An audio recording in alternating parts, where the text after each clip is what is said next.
Good morning. It is so good to be here with all of you. I see so many familiar faces. It is really good to be here. I was thinking this morning, my stomach has not settled down. I ate something yesterday and it did not agree with me. Talk about uncomfortable and discomfort all night long. That was me. I probably slept maybe 3 hours. So, what I always do when things are not feeling I treat is not enough. I had to recruit my wife, Rachel. She got to treating.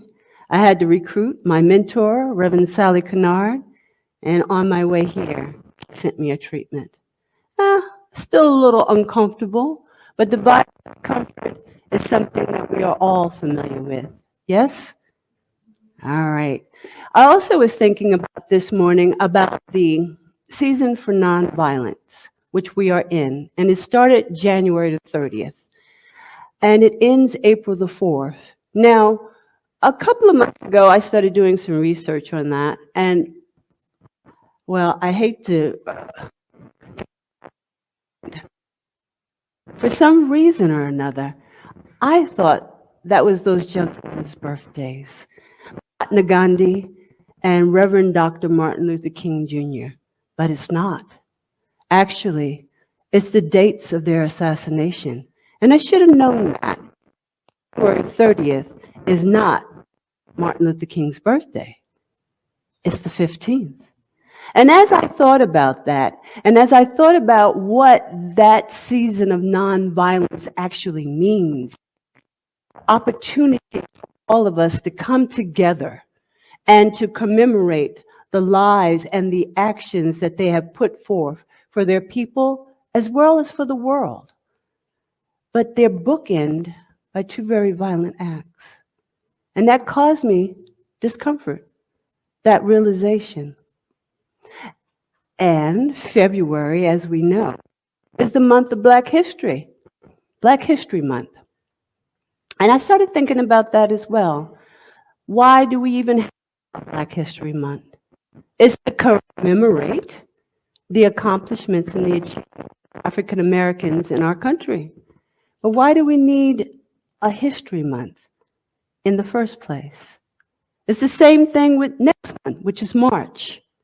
Women's History Month is to commemorate the accomplishments and the achievements that women have made in this country and even in the world. But the reason why we need them is because they have not been represented in our history for so many years, actually centuries. Both Black history, women, Hispanics, I can go on. It is very discomforting, isn't it? So that's what we're going to talk about today. We're going to talk about lessons in discomfort because the month's theme is divine discomfort. So we all kind of start out from an uncomfortable zone in our lives. We have been evicted from our mother's womb. Now, this place was warm and cozy. We had 24/7 food source. We were sitting back, sucking our thumbs and enjoying ourselves. And then all of a sudden, that eviction note ejected us through a narrow passage out into a bright and cold world. And let me tell you, we were poked and prodded, and we were inventoried to ensure that all our digits were accounted for. Now, the only thing that brought us back to a sense of comfort was the loving arms of our mother or parental figure, if we were so fortunate to have one. So, what does that say? Numerous ways that we move through life being uncomfortable and downright sometimes disturbing things. But I don't want to make this a Debbie Downer talk. I want to talk about some ways that we have transitioned through that discomfort. I want to talk about some ways that we have grown in spiritual growth But what I will tell you is there are societal and global disturbing events which may not necessarily directly affect us. So we might think, why should we even care? But more on that later. A lot of times we avoid things and situations that make us uncomfortable. But let me tell you, by avoiding these things, somehow we think they're just going to go away, but they don't. We suppress them. We put them in the back of our mind. And what we all know as metaphysicians, anything that you suppress will eventually come back in some way or another for you to be confronted with. You know, I've seen so many people come into this philosophy wanting a better life, wanting to be spiritually enlightened and free from negative thought patterns that they have picked up on their way through this journey of life that has bogged them down. Feelings of unworthiness, feeling unloved, unforgivable, that they are failures. And as they learn about these spiritual principles, they become very excited. But they also learn about the spiritual practices needed to embody these principles so they can shed those negative thought patterns, that baggage that they have accumulated along the way. And so what they realize is that this discomfort oftentimes precedes spiritual growth, and they bail. I've seen it time and time again. They're looking for someone to fix them, some kind of guru to give them a mantra or wave their hand over them to fix what's broken inside. Just don't make me feel uncomfortable. Don't make me look at the things that I have come to believe about my life or this world. I want you to fix me. That's what they want. I think we all have seen that. And sometimes we have even experienced that in our own selves. You know, I've always said that the science of mind philosophy is not for the weak at heart. It requires you to go within and connect to a power that is greater than you are, that's available to you, and you can use it. Our founder, Ernest Holmes, said, "The thing then works for us by working through us and is us always. It cannot work for us in any other way." So how does it, spirit, get through us? Again, that requires spiritual practice so that we can come into a realization of the one power that is back of all creation. And sometimes that realization alone can cause true discomfort if you've been living in a paradigm of separation, unworthiness, lack, limitation, fear, and or despair. People hear that they are one with spirit, that they are worthy, that they are divine here and now, and they just can't believe this is true. Now, Ernest said, and I love this quote, he says, "It spreads itself over the whole universe and shouts at us from every angle. But we cannot recognize that it is while we are believing that it is not. Hence, it is written, they entered not in because of unbelief." You know, developing spiritual muscle is kind of like the uncomfortableness you get when you go to the gym to develop physical muscles. Like 2 days later, you can't move your arms and you're walking around like this going, what have I done? And a lot of times that requires dedication to continue in this new routine. Yeah, and I've seen many workout partners bail, including myself. Don't talk to my wife about that. Just as we tear down and build up physical muscles, we also tear down false beliefs, negative thought patterns, and build up and transform and renew our way of thinking and being in the world. And a lot of times, that is spiritually discomforting.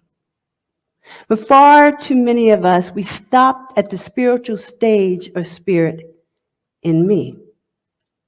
But when you truly do your spiritual work and you evolve through the spiritual domains and you move from spirit in me to spirit through me to spirit as me, you come to a point where you realize it's spirit as we.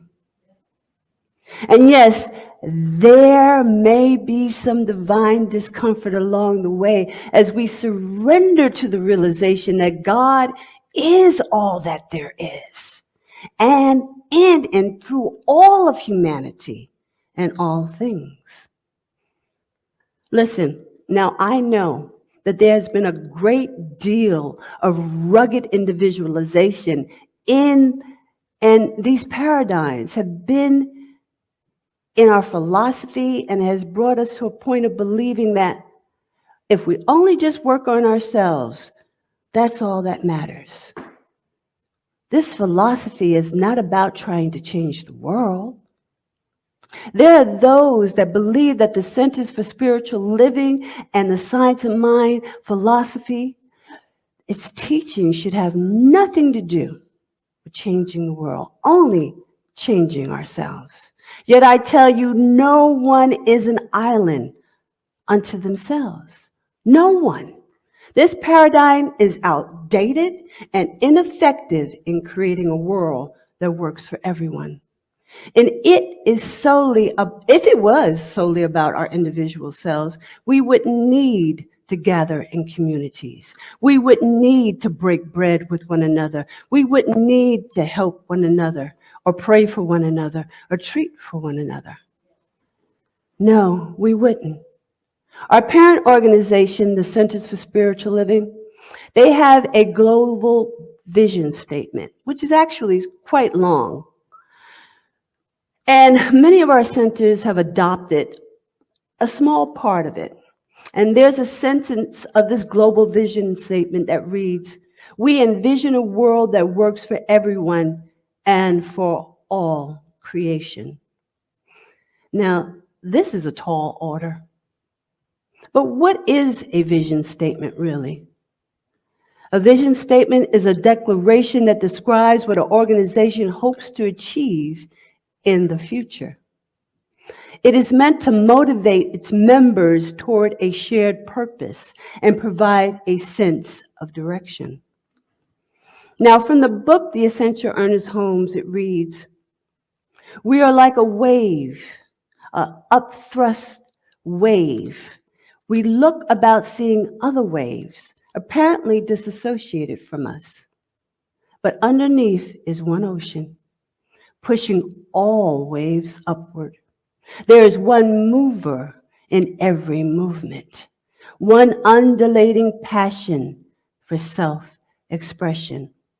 That one is the source of all life. And when we come into a true alignment with it, it will guide us and direct us and reveal to us the foundation of our oneness with all of life, our interconnectivity with all of humanity, as all people are waves, a part of this divine ocean's wholeness.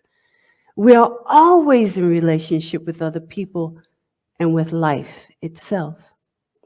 In a practical sense, we understand our interdependence with others since we don't make our own clothing, we don't build our own homes, or some of us might grow our own food. Some of us don't even cook our own foods.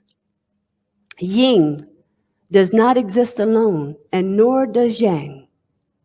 It takes both to represent divine harmony, synergy, and creation. Jesus surrounded himself with disciples whom he taught to go out into the world to continue the work of elevating consciousness, feeding the poor and healing the sick. All of them did their work individually and collectively out in the communities they visited. And yet, there's still that resistance. Let's just work on ourselves point of view.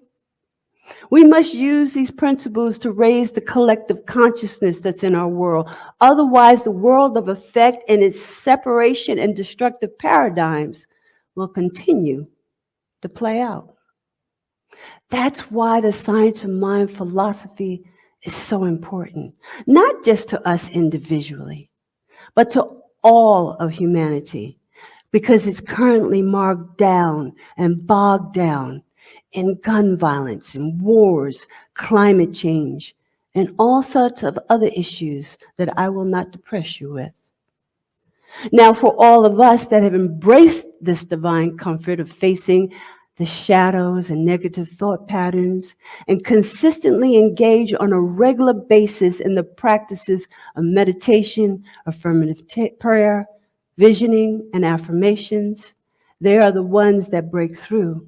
We are the ones that break through the discomfort and spirit and experience a spiritual awakening of our interconnectedness. Change always comes with a bit of discomfort. Let us be willing to expand and get uncomfortable, for we know right now that we are enough. We know right now that we are incarnations of this one divine, infinite Holy Spirit. We know right now that we are armored up in faith and conviction. And we know and are confident that perfect love, this perfect all-inclusive love, will cast out all that is not like its divine self. Let us not profess to love and live in this philosophy by word alone, but let us move out in deed. Because why? We are to apply these principles, ingrain them in our memory, our heart, and our mind, so that we may become as beacons of loving light in the darkest of harbors. Let us be living examples of this life-changing philosophy, because a world that works for all is going to require a level of consciousness that has never existed before, because this world has never existed before. Ernest Holmes said, when we are filled with faith, it may transform. When we are filled with faith, it may be transmitted to others. When we are filled with light, we help lighten the pathway for others. When we have a consciousness of the divine presence, others feel this presence and enter into its light with us. Let us become living science of mind principles for the world to encounter. Let us put our relationship with the divine I am that is within us first, and recognize that we are its light in the world, that we are its hand that helps build houses for the poor. We are it feeding the hungry, clothing the naked, doing spiritual mind treatments, helping the unhoused. We are spirit in action, because we have gotten our small selves out of the way of its divine circuit and have recognized that we are here to express its loving kindness and its ever-givingness of life to all. I said a lot, right? But I want to leave you with one thing that I want you to remember, that you may be the only science of mind verse. You may be the only loving kindness that someone runs into. You may be their only light that they may encounter. And they may want to inquire, why, in the midst of all of the world's discomfort, does your light shine so bright? They may want to know about this philosophy, and this is your opportunity to be the light, to be what spirit is in and through and as you. So as I end this talk, hoping that you recognize that being uncomfortable is the least of our concerns, because we are to be about spirit's business of loving one another, uplifting one another, and making a world that works for all. And so it is.